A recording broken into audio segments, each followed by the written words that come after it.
Hello friends, आज के video में हम लोग मल्टीपल कंपनीज़ के बारे में बात करेंगे, जैसे कि क्रेडिट एक्सिस हो गया, आपको पूनावाला फिनकॉर्प हो गया, सम्मान कैपिटल हो गया। उसके अलावा हम लोग एफआईडीआईएस के भी बारे में बात करेंगे। तो सबसे पहले मुझे ना आज का अपडेट जो आया है क्रेडिट एक्सिस ग्रामीण बैंक पे, वो काफ़ी अच्छा है। अगर आपका इनका क्वार्टरली लेवल पे देखोगे, ग्रॉस लोन पोर्टफोलियो वो ठीक ठाक ग्रो किया है, लगभग 11% से ईयरली 14% से, which is actually a very good symbol मेरे हिसाब से। क्योंकि अगर आप देखो तो क्वार्टर ऑन क्वार्टर 11% का मतलब होता है, अगर सेम रेट से ये कंटिन्यू करें तो 50% के आसपास ये ग्रो कर सकते हैं एक साल के अंदर।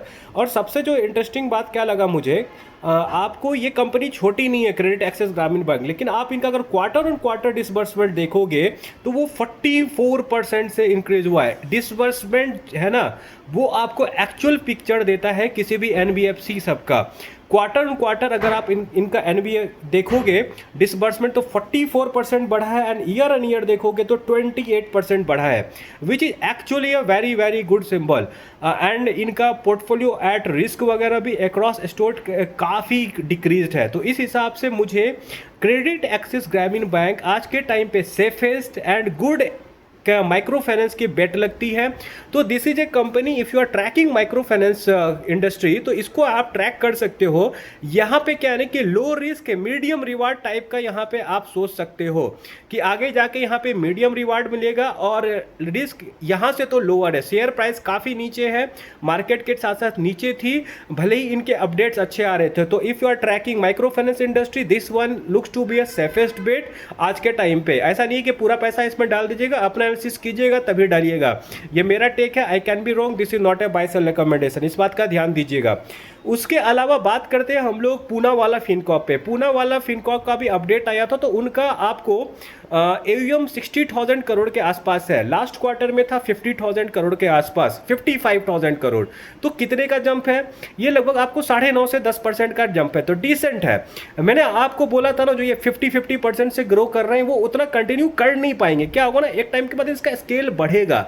अगर ये सेम स्केल से ग्रो करेंगे तो इनका एयूएम बहुत जल्दी 75,000 करोड़ का हो जाएगा। तो उस पे 50% ग्रो होने के लिए इनको सालाना 37,000 करोड़ का डिसबर्समेंट करना है, विच इज नॉट इजी। तो गोइंग फॉरवर्ड उनका एयूएम का डिसबर्समेंट घटेगा, लेकिन इनका आरओए वगैरह बढ़ेगा, तो वो भी एक अच्छा बात है। देखिए मेरे ख्याल से इस सेक्टर में ना रिवर्सल हो चुका है, एसेट क्वालिटी इंप्रूव हो रहा है, डिसबर्समेंट का रेट आपको वो चीज़ बता सकता है। आपको इस इंडस्ट्री में ट्रैक करना है ना, तो वो डिसबर्समेंट का रेट देखना पड़ेगा।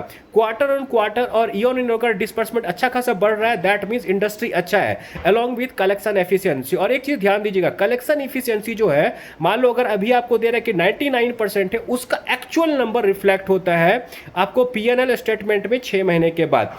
तो फाइनली मैं कंक्लूड कर देता हूँ, क्रेडिट एक्सिस ग्रामीण बैंक का मुझे अपडेट काफ़ी सही लगा है। If you are looking for a good bet, safe bet, तो आप इस पर रिसर्च कीजिए, not a buy sell recommendation. Poonawalla Fincorp की अपडेट आया अच्छा है, लेकिन मुझे स्टिल लगता है कि सम्मान capital is a better option. क्योंकि आप ये चीज़ देखो, इसका प्राइस टू बुक वैल्यू 3.5 है, सम्मान कैपिटल का 0.54 है। सम्मान कैपिटल इज आपको क्या है ना कि नया प्रोमोटर आया है, बहुत नीचे है, they can have same AUM by FY28, जो दोनों का टारगेट है, एंड सेम लेवल पे प्रॉफिट भी होगा दोनों का, थोड़ा बहुत इधर उधर होगा, लेकिन इसका प्राइस टू बुक काफ़ी सस्ता है सम्मान का कंपेयर टू पूनावाला फिनकॉर्प। इसीलिए मुझे लगता है कि सम्मान कैपिटल आज के टाइम पे अच्छी डील है। हो सकता है फ्यूचर में चेंज हो जाए, मार्केट में चीज़ें काफ़ी फास्ट बदलती है, क्वार्टर ऑन क्वार्टर बदल जाता है, लेकिन आज के टाइम से मुझे सम्मान कैपिटल अच्छी डील लगती है। क्योंकि आप ये चीज़ देखो, कल को जाके इनका लोन लेना भी सस्ता हो जाएगा, क्योंकि नए प्रोमोटर वगैरह आए, सस्ते रेट पे लोन मिलेगा, तो फर्दर प्रॉफिट मार्जिन को इनका इंप्रूवमेंट मिलने वाला है। तो इस हिसाब से कंपनी मुझे सही डायरेक्शन में लग रही है। पूनावाला से बेटर डील लगती है आज के टाइम पे। अपना डिसीजन ले लीजिएगा अपना एनालिसिस के बाद। क्रेडिट एक्सिस ग्रामीण bank it is good micro finance option आज के टाइम पे, अगर आप उस सेक्टर में हो। दैट्स ऑल, उसका भी अपडेट अच्छा था। अब हम लोग बात करते हैं, देखिए एक बात मैं पहले बोल देता हूँ, none of this is buy sell recommendation. अपना एनालिसिस कीजिए, ढंग से समझिए, तब खरीदिएगा, मेरे एनालिसिस से नहीं खरीदना है, ठीक है। और एक बात और मैं बता देता हूँ कि आज मैंने FISDIs का डेटा देखा, जो कि मुझे काफ़ी इंटरेस्टिंग लगा। तो अगर आप देखोगे पिछले 3 दिन से FIS फ्यूचर्स में बाय करके जा रहे हैं, कैश मार्केट में वो रोज सेल कर रहे हैं, लेकिन आपको फ्यूचर्स में बाय करके जाते जा रहे हैं डे बाय डे। तो अगर मार्केट ऐसा ही रहा सिचुएशन में ड्रास्टिक चेंज नहीं आया ग्लोबल लेवल पे, तो you can see a day where आपको FI will turn net buyer. वो दिन ज़्यादा दूर नहीं है, बशर्ते कुछ नया निगेटिव डेवलपमेंट नहीं होना चाहिए। अगर निगेटिव डेवलपमेंट कुछ नया हो गया तो it can create problem, otherwise देखा जाए तो वो दिन दूर नहीं है कि F I will turn positive. और देखो एक बात समझो, लोग बोलते हैं एफ आई मार्केट पिछले कुछ दिन में ठीक ठाक आप है। एफ आई इज नेट आपको क्या बोलते हैं, सेलर ही है। आप पुराना मार्केट उठा के देखो, क्या एफ आई लास्ट जो बोला था उसमें बहुत खरीद के जा रही थी, एफ आई के वजह से मार्केट उठ रहा था? I don't think so. D I S जो है वो कंट्रोल करते हैं मार्केट को, आपको ये बात समझना पड़ेगा। D I S R very strong after S I P. जब से इनको एस आई पी में भड़बड़ के पैसा मिलने लगा है, they are equally strong then F I S. And क्या है ना कि जब एफ आई एस बेच के ही जा रहे हैं तो सिंपल सा सेंस बनता है कि डी आई एस नीचे के भाव पे क्यों ना खरीदे, कि ऊपर के भाव पे खरीदे। Let them cell. एक्चुअली उनका क्या है ना, उनको तो नुकसान है ना। अगर अपना मार्केट पैसा नहीं बनाएगा, रुपीज इतना फास्ट डिप्रिशिएट करेगा तो उनके लिए नुकसान है। दैट्स वाई वो बहुत जल्दी जल्दी भागने के चक्कर में थे। जैसे ही थोड़ा रुपीज स्टेबल होगा, ठीक है, तो क्या होगा, यही एफ आई आपको बायर टर्न हो जाएंगे, क्योंकि इंडियन मार्केट काफ़ी सस्ता है। तो आपको वेट करना पड़ेगा। आपका क्या सीन है ना कि आपको सिर्फ और सिर्फ अपना एनालिसिस अच्छे से करना है। अच्छी कंपनी होगी, अच्छे मार्केट में रिवार्ड किया ही जाएगा। एफ आई जो आए ना आए, डी आई एच और एच एन आईज वगैरह भी कुछ होते हैं ना, एच एन आईज वगैरह भी तो मार्केट कंट्रोल करते हैं। लोग ना एच एन आईज वगैरह को भूल जाते हैं, बड़े बड़े प्लेयर्स को भूल जाते हैं। They are actual market controllers, जिसके बारे में कोई बात करता नहीं है आज के टाइम पे।